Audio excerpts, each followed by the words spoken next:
Hey guys, tonight we're stepping into a world where beauty was pain, literally, and surviving a skincare routine might have been the most dangerous part of a woman's day. You're sitting in a darkened chamber with rushlights flickering low and smoke curling toward the thatched ceiling. The walls are damp. The bed creaks. And the only mirror is a polished bronze dish that doesn't so much reflect as it distorts. You lean toward it, squinting at your own face. The image staring back doesn't look quite like you. The cheeks are sallow. The forehead's too small. The nose, well, let's not even start on the nose. And yet, expectations press in. You're told a noblewoman should have skin like milk and hair that shines like flax soaked in morning dew. You, on the other hand, just came in from hauling firewood through a pig-strewn courtyard. Your boots are caked. Your hands are raw.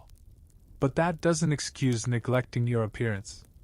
After all, beauty, back in this rough-edged, pre-mascara century, isn't a luxury. It's a duty. It's how you show piety, class, and virtue, even if the closest you've come to luxury is owning your own lice comb. And here's your first little reality check. You probably wouldn't survive this. Not because someone would execute you though, hey, that was a thing, but because your modern immune system wouldn't last a week on medieval cosmetics. Lead, mercury, even crocodile dung, all were fair game in the quest for radiance. So, before you get comfortable, take a moment to like the video and subscribe, but only if you genuinely enjoy what I do here.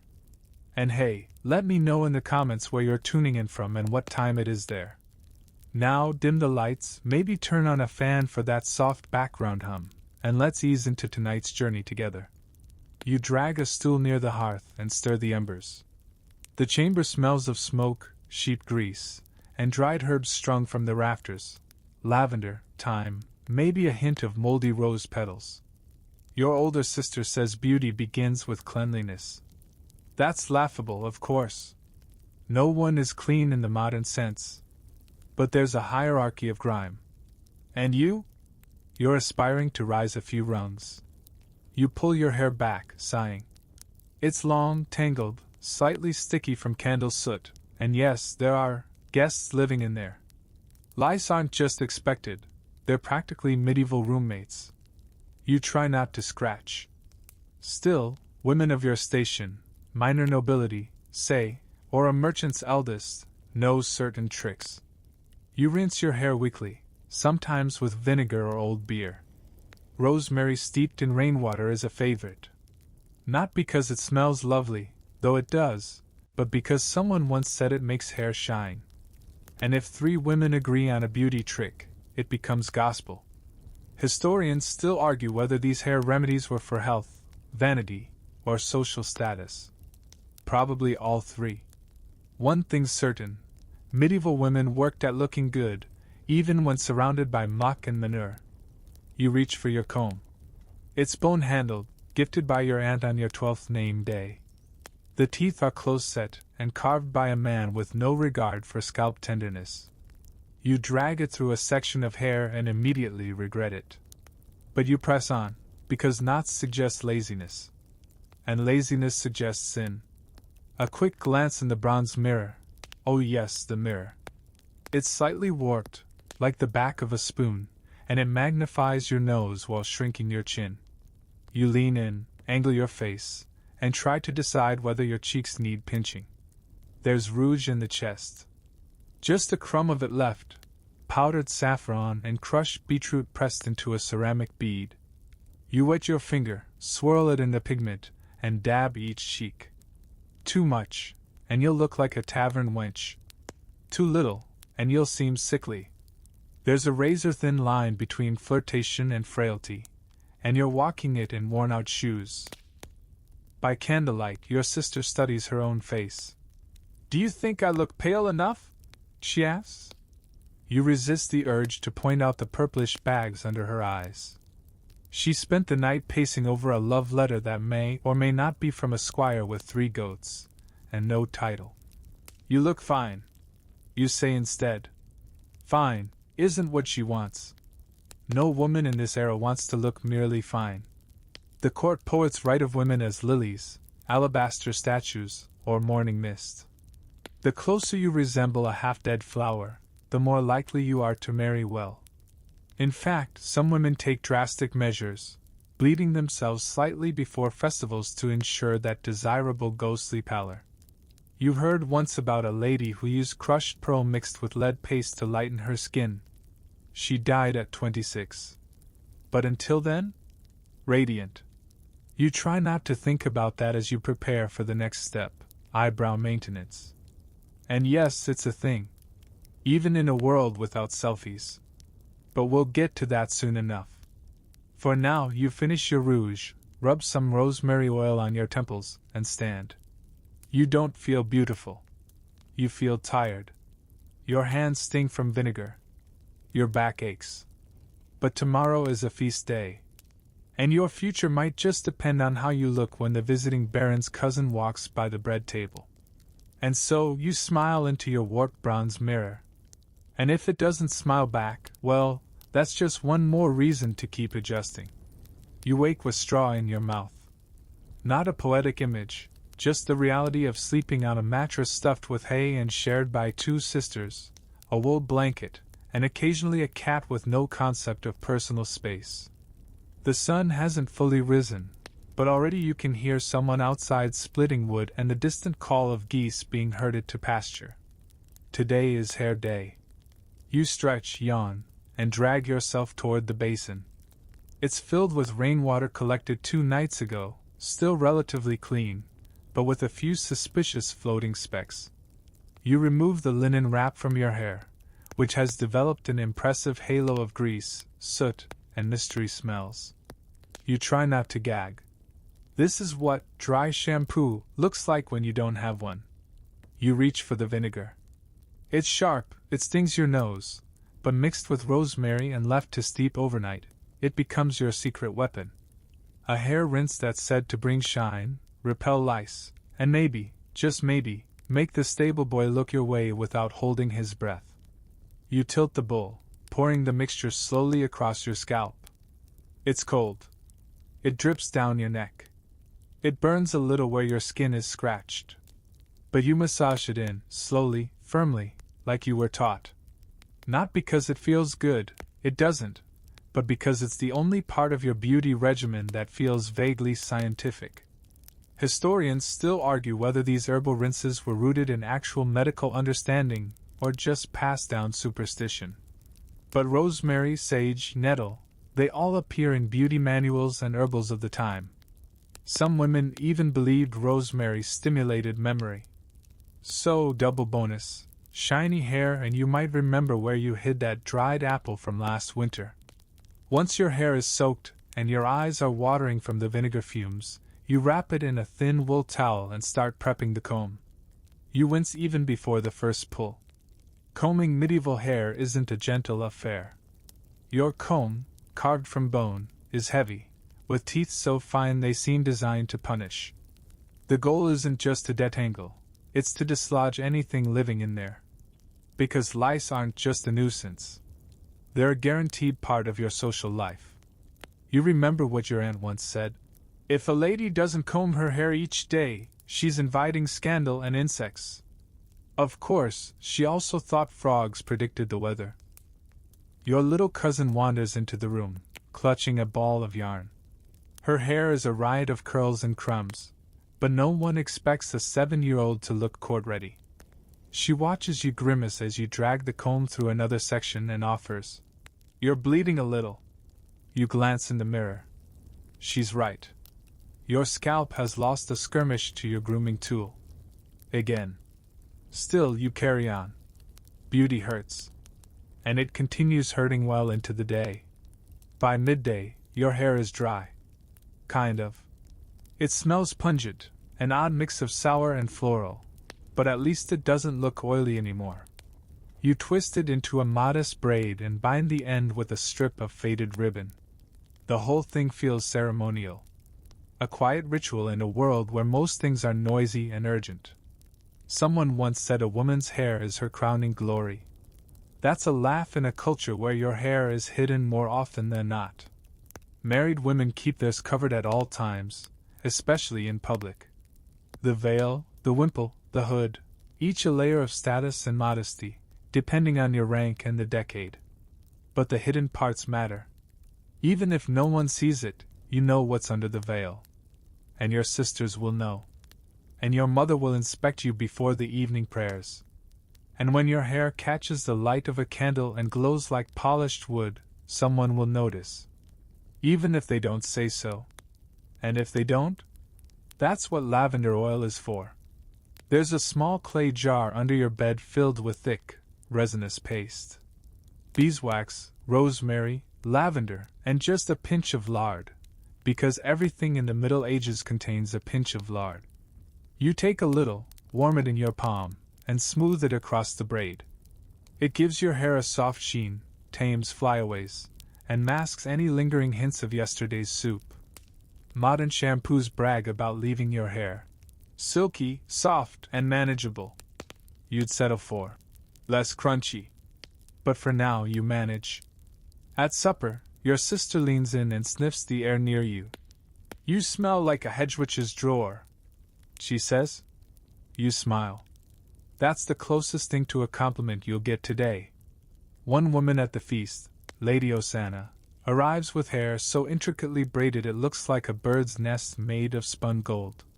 She's rumored to sleep sitting up so as not to crush her style. Another rumor says she dyes her hair with boiled celery root for extra luster. You make a mental note to steal some from the cellar later this week. Fringe fact? Some women in the Mediterranean regions, particularly in Venice, sat in the sun wearing wide-brimmed hats with the crown cut out, just to bleach their hair. The image is ridiculous.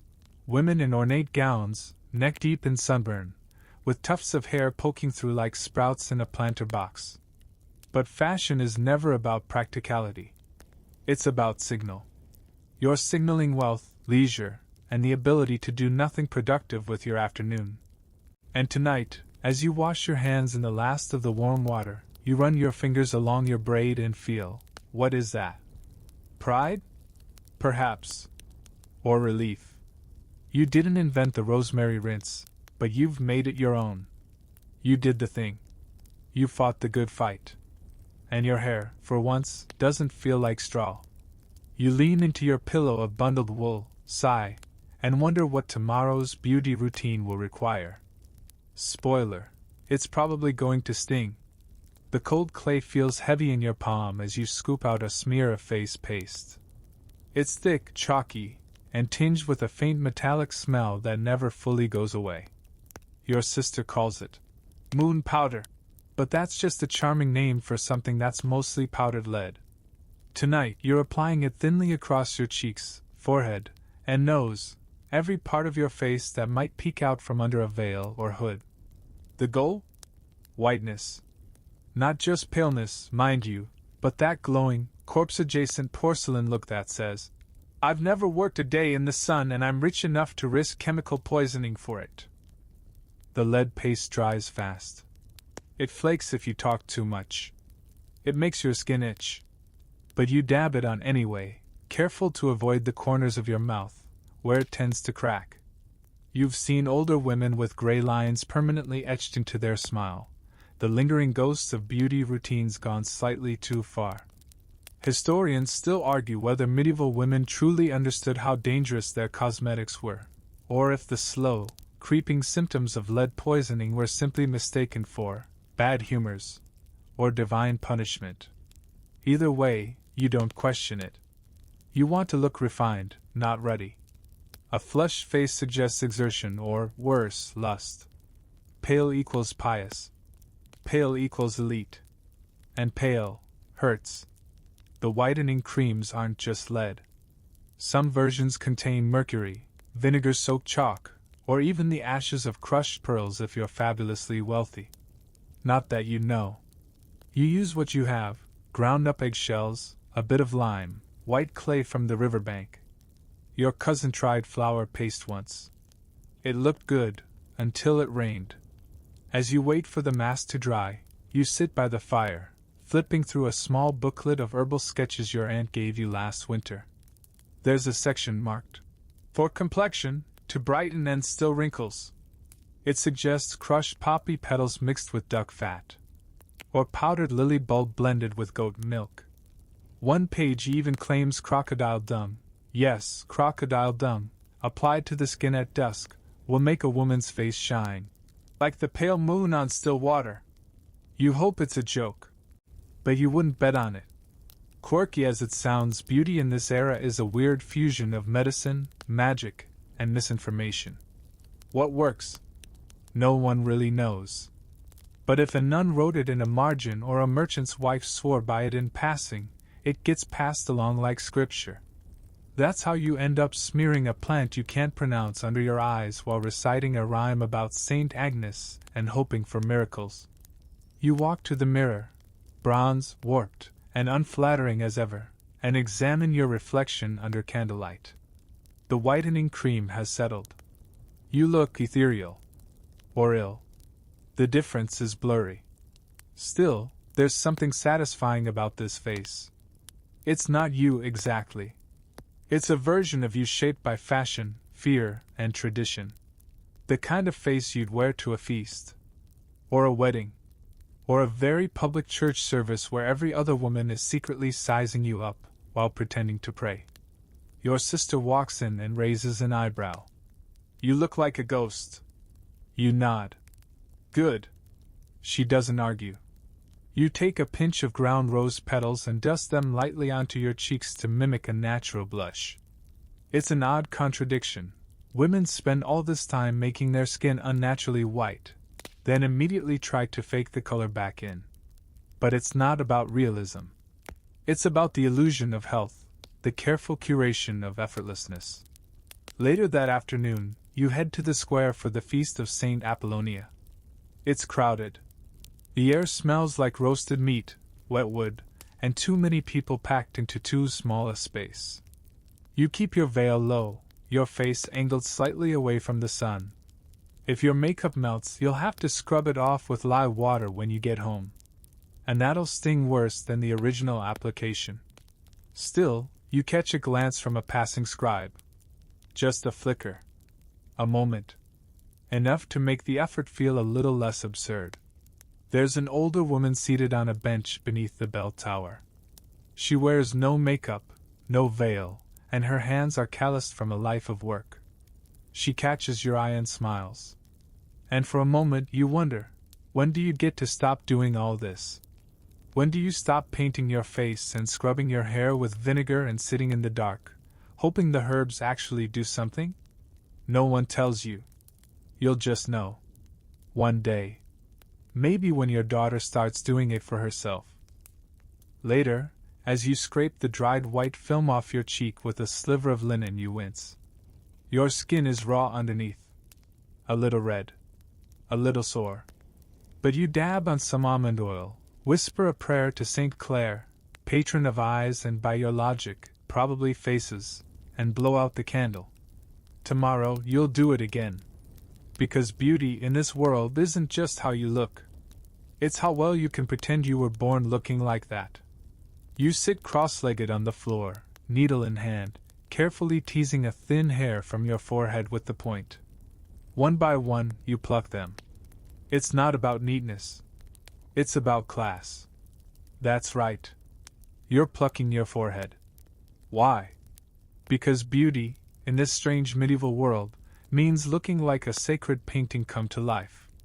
And in those paintings, the Virgin Mary and noble ladies alike have smooth, high foreheads that stretch elegantly into the heavens.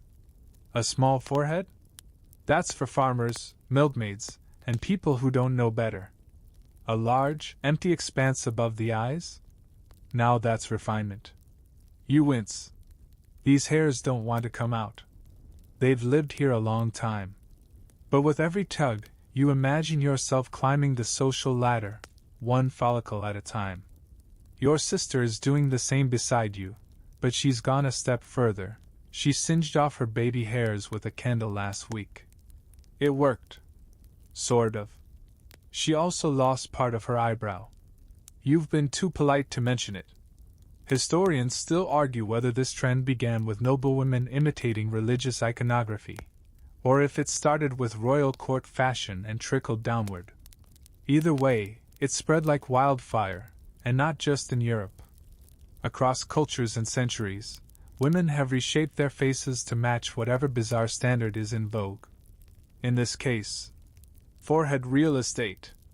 And it doesn't stop with plucking. You've heard of women using vinegar and crushed ant eggs to slow regrowth. Or tying tight ribbons around their brows overnight, hoping it'll retrain their hairline. One woman allegedly used fish guts. You're still not sure if that was a beauty trick or a punishment. You pause to rub your skin, now tingling and red. It feels wrong. But you keep going. In the corner, a young maid watches curiously. She's not of age yet, just 13, still all elbows and untamed curls. "Does it hurt?" she whispers. You nod. "Yes." She nods back, as if pain is an expected tax on growing up. And it is. By mid-morning, your forehead is smooth, bare, and gleaming with a thin layer of balm, goose fat mixed with rosewater. Your face looks oddly long. Unfamiliar.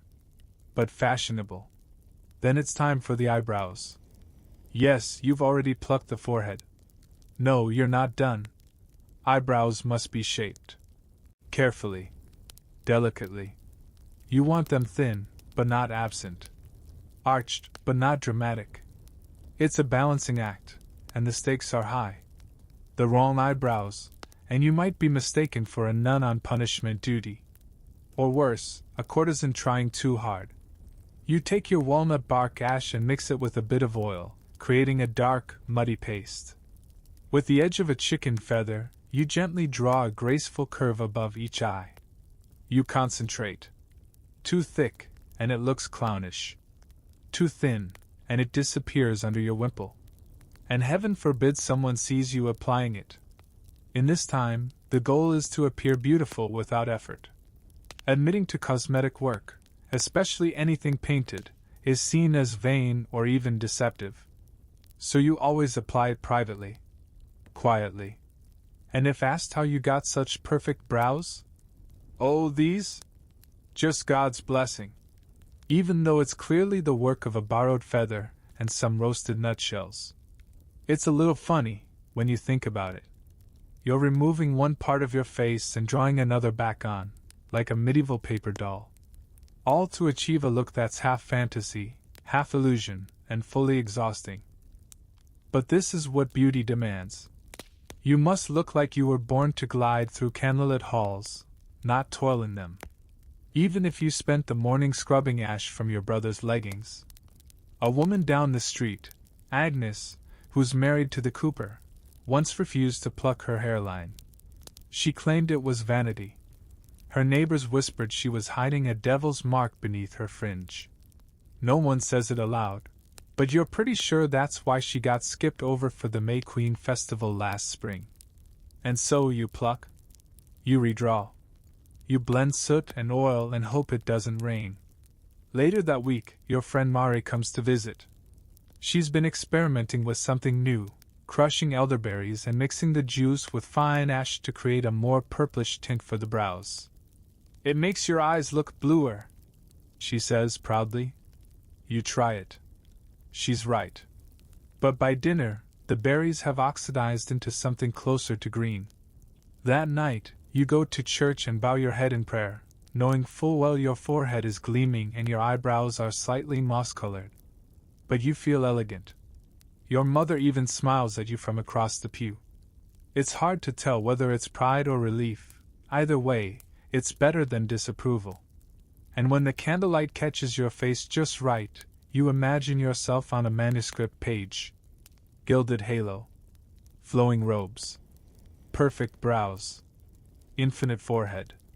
You try not to smirk. Because beauty here isn't just vanity, it's a kind of performance. And tonight you've nailed your part. Even if your scalp is still sore. The blade glints faintly in the morning light, small, curved, and wickedly sharp. It's the same one your uncle uses to skin rabbits. Today it's for you. Not for your skin. Not exactly. For your blood. You sit on a stool near the hearth, sleeves rolled up, trying not to flinch as the apothecary's apprentice readies the lancet. He's barely older than you. Sweaty hands. Crooked teeth. Looks more nervous than you feel, which is saying something. Just a little, he mutters. It helps with complexion. Sure. That's why you're here. Not because you're ill. Not because you've caught the winter chills or have too much bile. No. This is a beauty bleed. You want pale skin. The kind that says, I've never lifted a bucket in my life. And short of becoming a ghost, this is your next best option. You close your eyes. The prick is fast. Sharp. Immediate. A few drops of blood bubble up. The apprentice catches them with a rag. You feel woozy, but only for a second. Then it passes, and he wraps your arm with linen soaked in vinegar and sage. There. Done. You walk home with your cloak drawn tight, your steps slightly slower, a little dazed, but proud.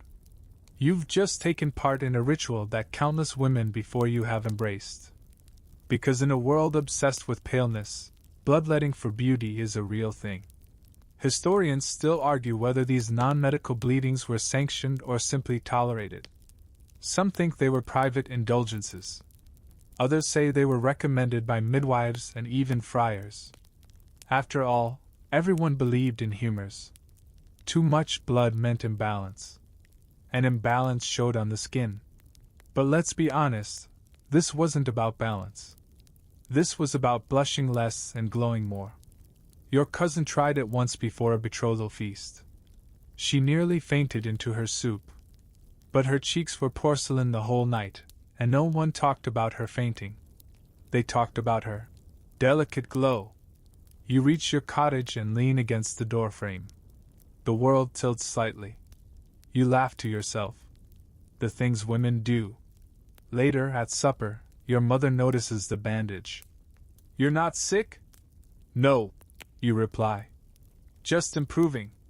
She doesn't press further. Your brother makes a joke about leeches. You roll your eyes. Leeches are expensive. Not every girl gets the luxury of slimy precision. You had to settle for the apprentice with his shaking hands and vinegar rags. Still, it worked. By morning, your skin is luminous. Pale. Not ghostly, but soft, candlelit. The way the Psalms describe noble ladies who get whisked off to castles. You spend the day indoors. Sun exposure would undo the entire point, and also you're still dizzy. Instead, you lounge near the open window, sipping watered wine and pretending to be the kind of woman whose beauty just happens without effort. Your sister walks by and snorts. You look half dead. Thank you, you say. Because that's the compliment. That's the target. And when the merchant's son strolls past the house on his way to market, you just happen to be leaning near the window. He glances up. Pauses. Smiles. Victory. That night, you soak your face in rosewater and honey. Not because it heals. Just because it feels like a reward. Your skin is tender where the blood left, and you dab at it with a strip of linen while humming a psalm. There's a moment, fleeting, where you wonder if any of this is worth it. All the plucking, the pastes, the potions, the punctures.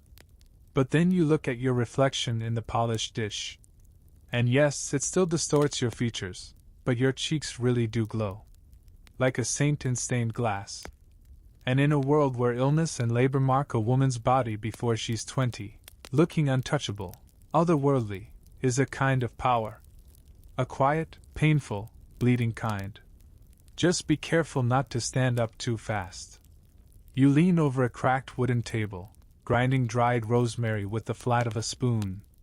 A small bowl beside you holds crushed eggshells, a pinch of salt, and something that vaguely smells like burned toast. This, apparently, is toothpaste. Or close enough. Your teeth hurt. Not from decay, though that's coming, surely, but from the brushing itself. You take a twig, fray the end with your knife until it looks like a tiny broom, Then dip it into the paste and begin to scrub. It's gritty, sharp, and absolutely unpleasant. But what's the alternative? Blackened teeth? Breath that smells like boiled turnips? No, thank you. You scrub harder. It's easy to forget, living in a world without mirrors and Instagram, that oral hygiene still mattered. Especially for women. Especially if you were unmarried. After all, if someone's going to kiss you, likely during a wedding ritual or on the cheek at market, they'd prefer not to recoil. Historians still debate how widespread daily dental care was in the Middle Ages.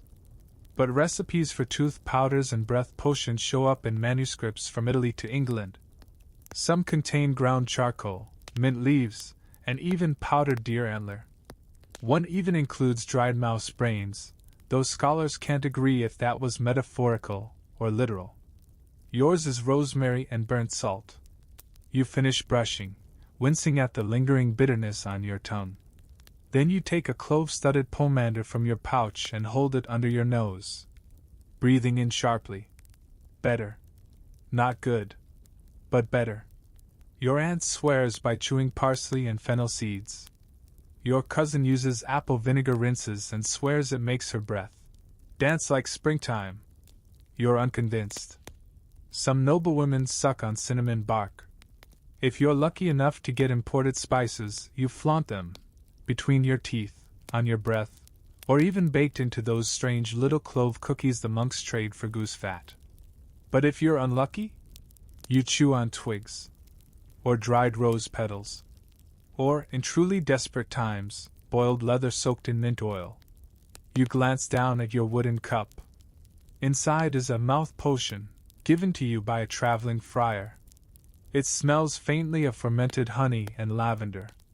The label, hand-scratched in Latin, promises freshness of the soul and purity of the breath. You swirl it around. Gag. Spit into the fire. Your breath is passable. At least, your sister stops flinching when you speak too closely. But the teeth? That's another story.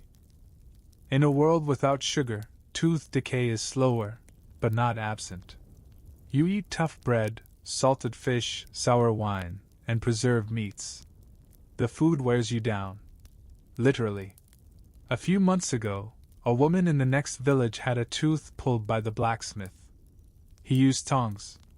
She screamed until her nose bled. And now? She whistles when she speaks. So, yes, you scrub. And polish. And pray.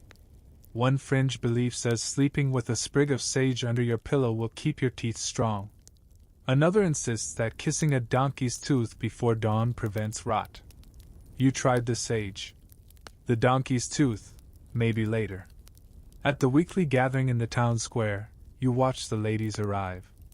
You note whose breath is laced with aniseed, who has polished their teeth to a dull yellow gleam, who chews constantly, hiding whatever scent they can. You catch the eye of a young knight's daughter, maybe 15, with shockingly white teeth. She's chewing clove bark and smiling like a duchess. Imported spices, your friend whispers. Her father's steward just returned from Venice. Venice, where they have lemons, and honeyed rosewater, and real dentists. You sigh. Your own breath smells vaguely of smoldering herbs and vinegar. Not awful. Not great. But at least you don't smell like pickled onions and fatigue, which is how your brother always seems to show up. That night, you boil a few cloves in water and add a splash of ale, swirling the mixture in your mouth while staring at the fire. You wonder if this is what elegance tastes like. Probably not.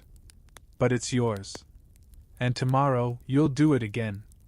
Because in this world, a clean mouth isn't about kisses or health. It's about control. About showing that even when everything else is dirty, smoky, and slightly rotten, you have standards. Even if they come with rosemary splinters in your gums. It's late morning, and you're squinting at your reflection in the warped mirror again, brush in hand. A dab of walnut bark paste rests on your thumb. You lean closer. You've done your hair, You've powdered your face. Your breath smells like clove and regret. Now it's time to tackle the part of your beauty routine that's controversial. Your eyelashes. Yes, they're there. And no, they're not supposed to be. You blink slowly. They're long. Dark. Natural. In the modern world, people would compliment you on them. Ask if you're wearing extensions. But here? In this century? Long lashes whisper temptation. And temptation, well, that's the devil's favorite beauty tool. You press a damp linen cloth against your eyes and begin to gently wipe. Over and over, trying to dull the lashes' sheen, remove their definition. A few fall out. You wince. You keep going. Because the rules say, eyebrows? Yes, draw them boldly. Lashes? Hide them. Or better yet, remove them. Historians still argue why eyelashes were seen as suspect. Some say they were linked to eroticism, lush lashes fluttering suggestively. Others think it was about modesty, about keeping the eyes plain and expressionless. After all, eyes were said to be windows to the soul, and no good girl wants lace curtains on those. Your friend Mari told you once about a nun who burned her lashes off entirely. Not as punishment, by choice. She wanted to be closer to God. Mari whispered, wide-eyed. You're not sure whether that worked or not, but the idea stuck with you. You rinse your cloth, dab again, and then reach for your walnut paste. You use the corner of a flat stick to paint your brows darker. Today's look is introspective noblewoman, possibly mourning but still stylish. You think you've nailed it. Then your younger sister walks in. Why do you darken those and erase the others? She asks. You sigh. Because this is what elegance looks like. She squints. Elegance looks uneven. She's not wrong. Your face is half enhanced, half diminished. But that's the ideal. The brows are sculpted and noble. The eyes? Quiet. Unassuming. Virginal. You wonder how long that standard will last. Probably just until the next court fashion arrives and reverses everything again. Beauty, after all, is a moving target. You remember last year, when Lady Isabel showed up at the winter feast with lashes darkened using soot and a bit of goose fat. The entire hall gasped. Some said she was enchanting. Others whispered that her soul was surely in jeopardy. One priest claimed her eyes mimicked the gaze of Lilith. The next week, she was mysteriously absent from Mass. You haven't seen her since. You blink again at your reflection. Lashes shorter now. Almost invisible. Perfect. You lower your veil gently, letting it frame your face like the petals of a flower. With the lashes softened, your gaze appears less sharp. More demure. As if you're constantly halfway to a prayer. It's exhausting. And still, you comply. Because this is the invisible dance you've been taught. Amplify here, erase there. Look awake but not too alive. Glowing but not glamorous. You must walk the fine line between holiness and desirability, balancing like a tightrope walker with a bowl of lard in one hand and a pot of soot in the other. Later in the day, you and a few other girls gather near the church fountain. The older ones gossip. The younger ones play. You sit silently, watching how each woman's eyes are framed, some bold, others barely outlined, some painted in secret, others stripped down to purity. And you notice something funny. The ones who erase their lashes the most often speak the loudest. It's almost as if silencing the eyes gives them permission to shout elsewhere. You smile to yourself. A quiet little rebellion, tucked between blinks. That evening, by candlelight, you write a short prayer in your journal, asking for clear skin, smooth hair, and, just maybe, a better face in the afterlife. You close your eyes, lashes barely brushing your cheeks. Modest. Measured. Just right. You wake before the bell tower chimes. The room is thick with the scent of dried herbs and damp linen. Outside, the sun hasn't broken the clouds, but you already know it'll be a warm day, the kind that makes your wool shift cling like wet bread. And you start to worry. Because warm days mean sweat. And sweat means odor. And odor, in this delicate medieval dance of appearances, is something a lady cannot afford. You sit upright and reach immediately for the small pouch beside your straw mattress. Inside, a bundle of crushed marjoram, mint, and a few dry violet petals. You pinch the herbs and rub them behind your ears, along your collarbone, and the inside of your elbows. It doesn't mask everything, but it helps. The truth is, body odor is just life. Bathing is infrequent, water is cold or dangerous, and perfumes, real perfumes, are expensive imports from the East. You do what you can. Some women burn herbs into their clothing to scent the fabric. Others tuck dried lavender into their sleeves or wear fragrant wax beads in pouches beneath their shifts. One woman in your village sews little satchels of crushed sage into her underarm seams. Another just layers on so many clothes she smells like a bakery in morning. You once tried rubbing your armpits with garlic to neutralize the bad humors, as recommended in a local herb woman's manuscript. You spent the next 3 days alone. Historians still argue whether medieval people were truly dirtier than we think, or if we've overestimated the stench based on exaggerated travel accounts. Some sources suggest that nobles, in particular, were obsessive about smelling sweet, if not clean, then at least fragrant. Which brings us to saffron. You open a tiny tin and lift the lid. The scent hits you, floral, warm, and slightly bitter. Saffron is golden, rare, and expensive. You only have a pinch, gifted by your aunt after her last visit to the priory. Today you'll wear it. You dampen your fingers, touch the saffron dust, and rub it along your pulse points. Behind the ears. The neck. Even a tiny dot behind each knee. The warmth of your body activates it. Soon, the scent will rise and hover around you like a halo. You dress carefully. A clean shift, as clean as anything ever is, your better kirtle, and a light cloak to absorb sweat before it shows through. You tuck sprigs of rosemary and thyme into the folds and pull your veil just so, elegantly draped, but breathable. Your sister walks in, already flushed from tending the goat pens. You use the saffron? She asks, mildly jealous. You nod. She shrugs. Better hope it doesn't rain. Because if it does, your golden perfume will dissolve, and you'll just smell like damp hay again. But for now you feel regal.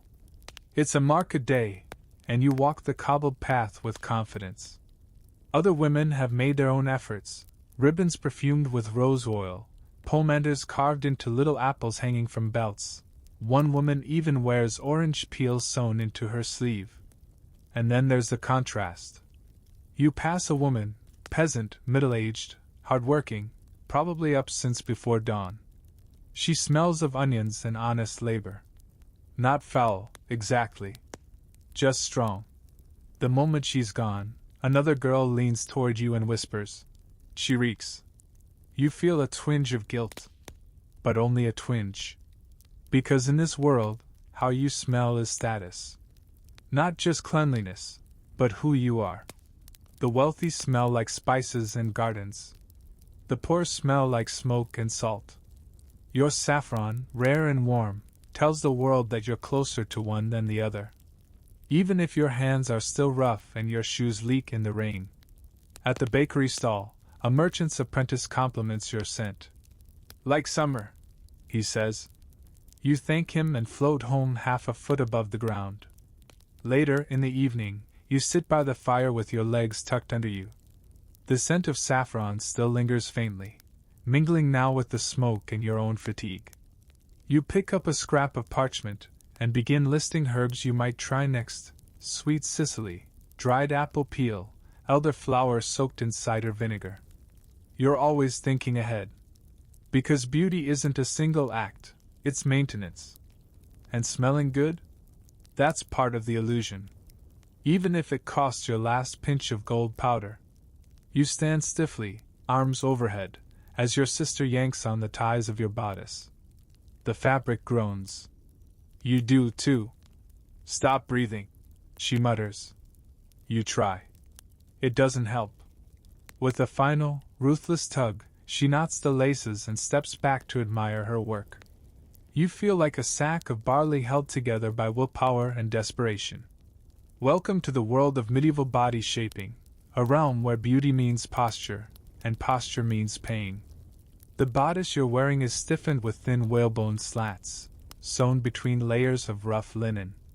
It's not quite the corsets of later centuries, but the intent is there: flatten the chest, lift the spine, smooth the torso. Make a woman look more like a sculpture and less like a person who walks, eats, and occasionally sits. You try to bend. You cannot. Good. That's the point. Fashion is fickle, and in this age, it shifts like sand. Some decades favor a modest, column-like figure. Others, a curved silhouette with cinched waists. Right now you're somewhere in the middle, a sort of tightly wrapped rectangle with a hint of curve and absolutely no capacity for lunch. Historians still argue how widespread boning and stiff bodices were outside noble courts. But surviving garments, illustrations, and wardrobe accounts all point to one truth: shape mattered, even when comfort didn't. Your underclothes, yes, there are layers, include a linen chemise, the stays you're currently gasping in, a petticoat for modesty, and an outer kirtle dyed a somber blue, courtesy of last year's woad harvest. You add a cloak, mostly for fashion. It's warm out, but cloaks hide sweat, bad posture, and, conveniently, any emotional instability caused by not being able to exhale fully. You sit. Sort of. Your knees bend, but your back remains bolt upright, like you're being judged by saints. You rest your hands on your lap and practice stillness. You've been told many times, elegance begins with control. A straight spine, calm breathing, no fidgeting. If you must move, glide. If you must speak, murmur. And if you must itch, don't.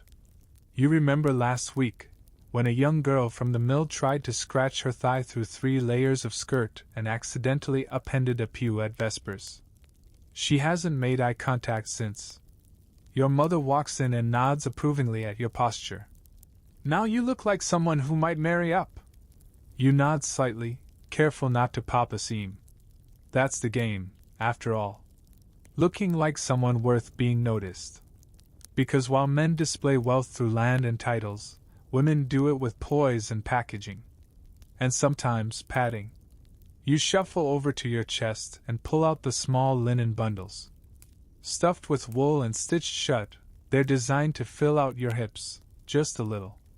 You tuck them under your petticoat and adjust the fall of your skirt. There. Now your silhouette is fertile, but still modest. A fine line. Fringe tip? Some girls use rolled-up socks. Others stuff their sleeves to make their arms look fuller, softer, more ladylike. You once heard of a woman who patted her entire stomach to simulate early pregnancy, thinking it made her look more desirable. It didn't end well. You head outside for the midsummer procession, careful not to stumble on the uneven road. Your shoes are thin, your back aches, and you haven't taken a full breath since breakfast. But as you pass by the other women, you see it, the admiring glances. The subtle nods. The quiet acknowledgments that yes, you've done it right. One woman trips slightly on a stone and instinctively bends at the waist to catch herself. Her bodice creaks. There's an audible pop. Someone gasps. She straightens quickly, blushes, and hurries away. You feel a pang of sympathy. Then adjust your own cloak to better hide the place where your shoulder strap is digging into your skin. At the feast, you don't eat much. Can't, really. The laces press into your ribs and every swallow feels like a gamble. You sip thin broth and chew slowly, quietly. Daintiness is part of the illusion, too. Later, back in your chamber, your sister begins unlacing you. The release is immediate. You exhale like a punctured wineskin and nearly collapse into the chair. Beautiful, she says, sarcastic. You laugh, wheezing slightly. But there is a strange satisfaction in it. Because for a few hours you held yourself like someone important. Someone worthy of admiration. Even if it was built on stiff seams and lies. You stretch out on the bed, bones sighing with relief. Your hips ache. Your shoulders sting. But your back? Still straight. Because in this world, beauty isn't how you feel. It's how well you hide what you feel. The moon is high, but your chamber still smells like crushed basil and wilted rose petals. A half-burned beeswax candle flickers beside a worn cloth bundle. Inside? A collection of oddities that most men would call nonsense, unless they wanted something from you. Tonight, you're not mixing cosmetics. You're mixing magic. You check that the door's bolted and your sister is snoring. Then you sit cross-legged and begin. A dried violet goes in the bowl, followed by a shred of ribbon soaked in honey water and a pinch of powdered yarrow. You don't know whether this potion will work, but you believe in the ritual. Because beauty in your time isn't just a question of appearance. It's about attraction, influence, desire. And desire, as everyone knows, walks hand in hand with enchantment. You mutter a few lines, quietly, rhythmically, something half-remembered from your grandmother, who swore it made men follow you like a candle flame. The words don't rhyme. They barely make sense. But they feel old and powerful. This is your lover's lotion. It won't smooth your skin or brighten your hair, but it's said to draw a gaze, to encourage a hand to linger, to tip the scales just slightly in your favor. You dab it behind each ear and feel a little thrill. Not because you believe in magic completely, but because it's the only time you get to play with your image without rules. No nun with a ruler. No anti-muttering about saints. Just you and your whispering hopes. Historians still argue how widespread these beauty spells really were. Some say they were common among peasant women. Others insist they were secret luxuries passed down by midwives and traveling herbalists. There's even a case of a noblewoman being accused of witchcraft for using rose oil and beeswax on her lips. Too provocatively. But in truth, most of these spells weren't sinister. They were practical. You once met a woman who brewed chamomile tea with a silver coin inside it, then poured it over her feet, swearing it made her more graceful. Another tucked fresh sage leaves into her bodice every Sunday. It keeps the wrong men away, she whispered. And then there's you. You blow out the candle and lie down, heart racing, skin still tingling from the scent of crushed thyme and something sweeter. Hope, maybe.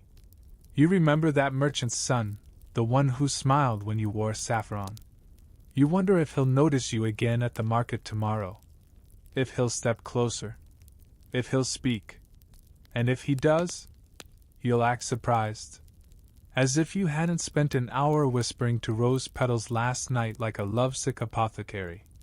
Some women sew secret charms into their sleeves. Others wear garters embroidered with runes for attractiveness or charm.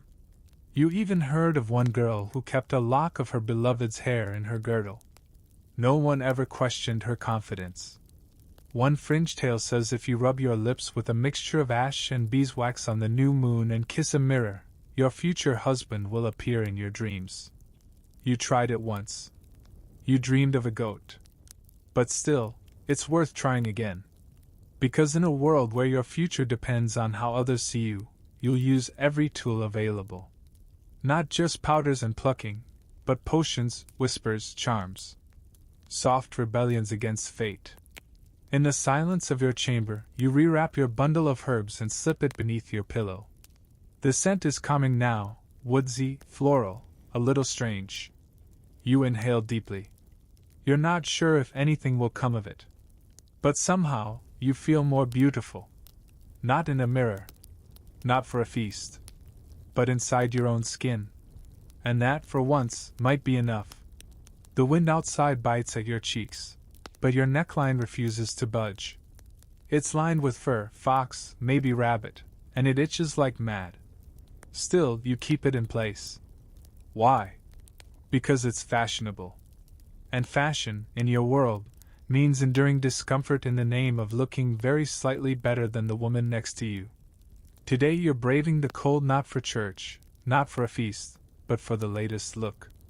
You've stitched extra trim into your gown's collar, added a hood lined with stiffened linen, and even sewn bells onto your shoes, not because they're practical, they're not, but because the Queen wore them at Candlemas and now everyone else is scrambling to copy her.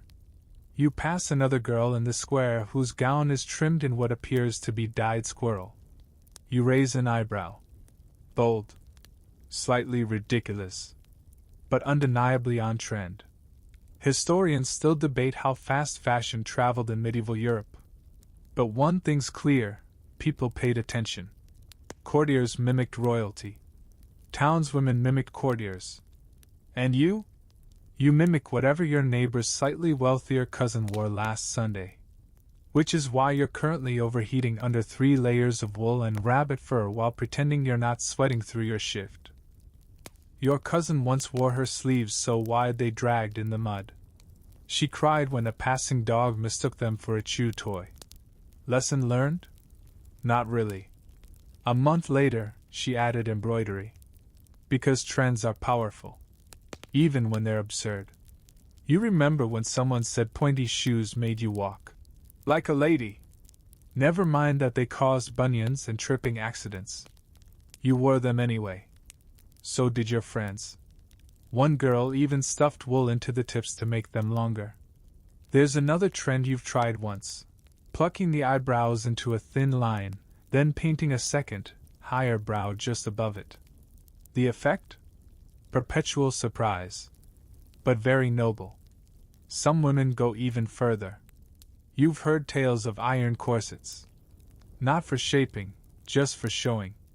Women would open their outer garments slightly, letting the metal glint through like armor. The fashion of queens, someone whispered. Also the fashion of people who enjoy bruised ribs. Fringe fact, in some parts of Burgundy, noblewomen once powdered their gowns with crushed pearls to mimic moonlight shimmer. The result? Gorgeous. And wildly impractical. You'd cry if someone hugged you. You trudge through the market, your feet aching from shoes too narrow, and your neck stiff from holding the hood just right. But you don't complain.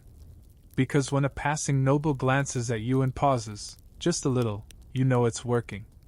You walk slower now, cloak fluttering slightly. It's not about seduction. Not exactly. It's about signaling that you're part of something, attuned, refined, worthy. Even if it means chafing in places you didn't know existed. Back home, you peel off your layers. The fire is low, but your face is flushed. You collapse onto the bench, gasping like a knight returned from battle. Your sister grins. Worth it? You nod. Barely. Then you pull out your sewing kit. Because tomorrow, you're adding another inch of brocade to your sleeves. And maybe, just maybe, a decorative belt that jingles when you walk. No one asked for it. But that's not the point. Fashion, in this age, isn't about asking. It's about showing up already dressed for the part. Whether that part is lady in waiting, bride in training, or mysterious stranger with impeccable sleeve trim. So you stitch. And plan. And endure. Because beauty isn't static. It evolves. And you're determined to evolve with it, no matter how itchy that fox forgets. You sit on a stool in the corner of a smoky room, one stocking down, and your foot resting awkwardly in a shallow basin. The wise woman hums tunelessly to herself as she rummages through a basket of dried roots and old twine. You're not sick. Not exactly. You just have a wart. Right on your ankle. Small. Hard. Barely noticeable. But enough to ruin the illusion of soft, unblemished maidenhood should anyone catch a glimpse when you hike up your skirts to cross a stream. So here you are, ankle bared to the drafty air, watching as the local healer, Agnes, 70 years old if she's a day, prepares a remedy that's half medicine, half spell, and fully strange. She wraps a length of red thread around your toe, muttering under her breath. Then she smears something that smells like garlic and vinegar onto the wart, followed by a tap with a small stick carved with what she claims is a healing rune. You wince. Will it hurt? She shrugs. Only if it's working. This is wart magic, a real thing, documented in folk records, herbal manuscripts, and household notebooks tucked between pages of recipes and psalms. Historians still argue whether these treatments were genuinely believed or just cultural leftovers, rituals people performed because their mothers did, and their mothers before them. Some were probably rooted in real medicinal logic. Vinegar does have antiseptic qualities, while others involved burying potatoes, whispering names backward, or rubbing the blemish under moonlight. You've tried soap, scratching, praying. Nothing worked. So now, you're in the back of a thatched cottage with a garlic foot and a sliver of hope. It's not just about vanity. Blemishes, warts, boils, blotches could be seen as signs of sin, of disease, of curses. You once heard of a girl who had a large birthmark on her shoulder. Her betrothed's family claimed it was the devil's kiss and called off the wedding. She later became a nun, which is either a happy ending or a retreat, depending on who's telling the story. So yes, a wart matters. After applying the paste, Agnes wraps your foot in a leaf, burdock maybe, and ties it with twine. Leave it overnight, she says. Bury the thread under a new moon. Don't talk to men while it heals. You nod solemnly, even though the last part sounds suspiciously like advice she gives everyone. You hobble home, half amused, half worried. Your ankle stings, but not terribly. You pass your sister on the way in. She raises an eyebrow at your bundled foot. Snake bite? No. Just vanity. She laughs. Well, that's incurable. That night you sit by the hearth and open your little notebook. Not a diary. Those don't really exist yet. But a bundle of notes on everything you've tried to keep your appearance in line with the times. You flip to a page marked skin spots. It's already full. Vinegar, crushed chalk, morning dew, butter salve, chicken fat, even the juice of a green apple rubbed into the blemish before sunrise on a Thursday. You add Agnes's garlic foot ritual. Possibly effective. Slight burning. Mild embarrassment. A week later, the wart is gone. You don't tell anyone. But you do whisper a quiet thank you when passing her cottage on your way to fetch water. Of course, it's not just warts. You've heard of similar rituals for freckles, moles, even rough hands. Some girls soak their fingers in warm milk and honey each night. Others wear gloves to bed, in summer, just to keep their skin soft. A few rub their faces with stale bread soaked in wine, then sleep facing east. No one agrees on why that works. But someone said a noblewoman in France did it, and that's good enough. You pause one evening to study your own skin in candlelight. It's not perfect. But it's smoother than last year. Less tired looking than your older cousins. And certainly less cursed looking than the girl down the road with the boil on her chin. Poor thing. You feel a flicker of something close to pride. Not because you've conquered your body, but because you're learning it, manipulating it, mastering the tiny tricks that make survival look like serenity. And in a world where looks can tilt your fate, that's a kind of power you're not ready to give up. Even if it does smell like garlic. The heat hits you first, the thick, damp warmth of a room packed with bodies and steam and a lifetime of secrets. Then comes the scent, sweet birch, soap root, smoke, and something distinctly human. Welcome to the public bathhouse. You step carefully across the damp wooden slats, towel clutched in both hands, eyes scanning for a quiet corner. Of course, there is no such thing here. Just benches packed with women of all shapes, ages, and stations, laughing, gossiping, scrubbing one another's backs, and occasionally slapping someone for hogging the hot water. It's both humiliating and oddly freeing. You'd forgotten what your own knees looked like in proper light. You slide onto a bench beside your cousin, who's already halfway into a story about her neighbor's maid and a butcher's apprentice. She's scrubbing her arms with sand and soap wet like she's trying to erase her sins. You nod politely, then reach for your own bucket. This is beauty by bathing, a rare luxury in a world where most homes don't even have private wells, let alone tubs. But bathhouses, when you can afford the coin and courage, offer something better than cleanliness. They offer transformation. And maybe just a little drama. Historians still argue how common these co-ed, or gender-segregated, bathhouses were, especially in different regions and time periods. But records show they were surprisingly popular throughout medieval Europe, especially before the later Plague years made everyone suspicious of public spaces and, unfortunately, water. The bathhouse isn't silent. Far from it. Women talk over each other, trade herbal mixtures, share gossip, and eye each other's bodies with a mix of envy and critique. It's a performance. A competition. A reunion. And for many, the only time they can safely complain about husbands, mothers-in-law, or that weird rash on the back of their knees. You scoop water from the central basin and pour it over your shoulders. It's hot, almost scalding, but it shocks the grime from your skin.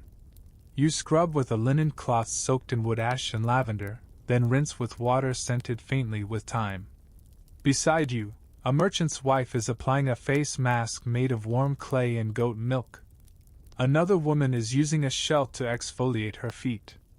A younger girl grinds salt and lemon peeled together in her palm, preparing a paste for her elbows.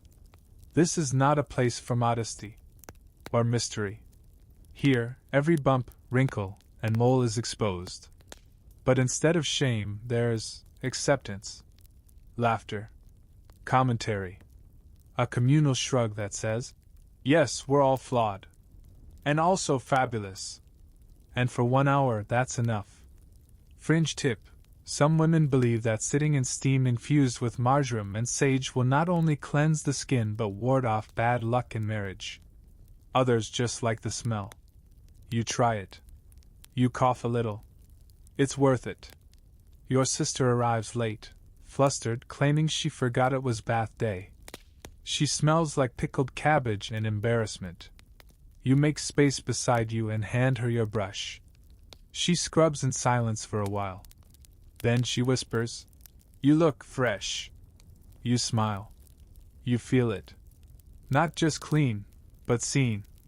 Because here, beauty isn't powder and paint. It's ritual. The soak, the scrub, the moment when you rinse away the weak and emerge as someone slightly newer. Slightly softer. You close your eyes and breathe in the steam. Your muscles loosen. Your skin tingles.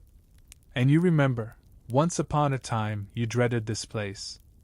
The nakedness. The noise. The judgment. Now you know better. It's not about hiding. It's about becoming. When the bell rings to signal the next group, you towel off quickly and rewrap your hair. Your skin glows. Your shoulders are relaxed. You feel like a candle still warm from being blown out. As you step back into your shoes and wrap your cloak tight, someone presses a small packet into your hand.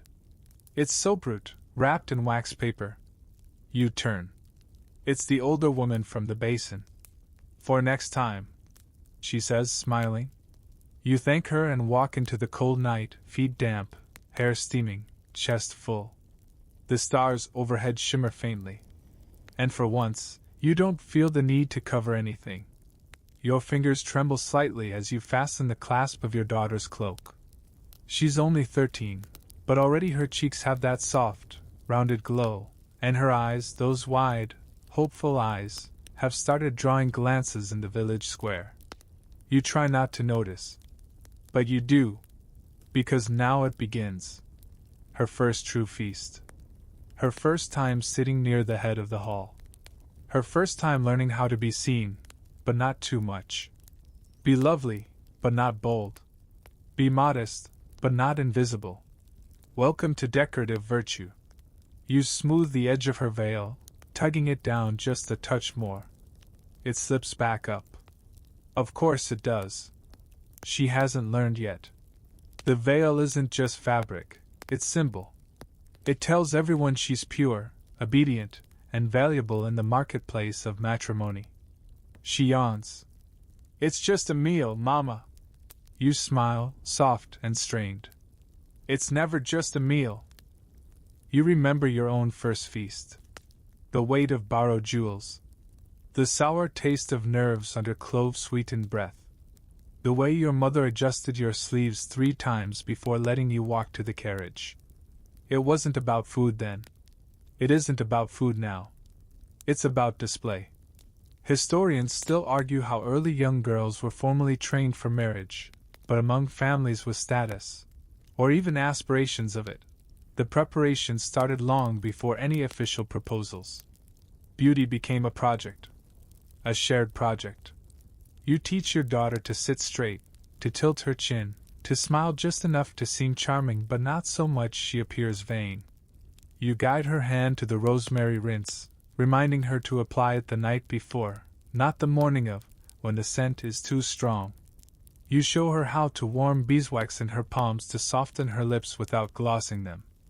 And you say nothing about the tiny pimple near her nose. Because if you don't mention it, maybe she won't either. You pack a pouch for her, a lace-trimmed kerchief scented with lavender, a strip of apple peeled to chew before entering the hall, and a needle tucked in the hem of her sleeve, just in case the veil slips. Again. She looks at you uncertain. What if I mess it up? You press a kiss to her forehead, the one you once plucked bare in your own youth. You won't. And even if she does, that's part of the ritual. Every girl stumbles once. Every girl eventually learns. At the feast, she sits between 2 other daughters of hopeful mothers. They're all dressed in similar shades of muted green and blue, the colors of girls who are presentable, but not yet claimed. One girl fidgets. Another stares too long at the night serving roast. Your daughter? She folds her hands in her lap and recites something from her psalter. You watch from a distance, pretending not to. She's doing fine. No, she's doing well. Later, on the ride home, she beams. One of the Baron's sons offered me honey bread. You raise an eyebrow. And? I took only half, she says proudly. She's learning. Fringe fact, some noble families kept detailed notes on their daughters' feast behavior, tracking which outfits drew the most attention or which hairstyle earned a compliment from a visiting cousin.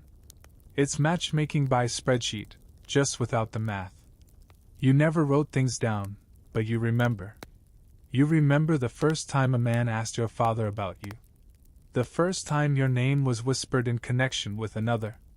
The first time your mother wept, not from sadness, but from relief. You tuck your daughter into bed that night, brushing a stray curl from her cheek. She's beautiful. Not just because of the saffron behind her ears or the veil that stayed mostly in place, but because she believes she's beautiful. And belief is the strongest cosmetic of all. You sit by the fire alone, soaking your feet in warm water scented with thyme. You catch your reflection in the kettle, warped, familiar, a little older now. You smile. Because tonight it wasn't about you. And that might be the loveliest thing of all. You wash your face slowly, gently, with warm water that smells faintly of rosemary and yesterday's ashes. The cloth is soft from wear. The basin is chipped. The candle beside you flickers as if it, too, is winding down. It's late. The house is quiet. And you're tired.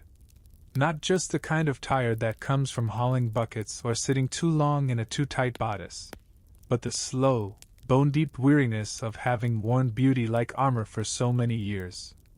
You lean over the basin and splash again. The rouge runs off your cheeks in streaks. Your eyebrows smudge slightly. A bit of walnut paste gathers at the edge of your jaw. You reach for the linen again and wipe it clean. And then, there you are. No powder. No paint. No saffron or sparkle or whispered enchantments. Just your skin. Your eyes. Your mouth. You look older. A little uneven. But more real than you have all day. You sit for a moment in that flickering candlelight, not moving, not performing. Just breathing. Your shift hangs loose over your shoulders. Your hair is half unbraided, a few strands sticking in odd directions. You don't care. Because no one's watching. There are no eyes to impress. No glances to collect. And that might be the most beautiful part of your day. Historians still argue whether women of the medieval period truly internalized beauty standards or simply performed them for survival. Whether they believed they were ugly without their routines, or if they understood it all as a kind of play, a costume parade they stepped into when necessary. You're not sure. Maybe it's both. Maybe you believed you needed to look perfect. Maybe you didn't. Maybe you just did what you were taught.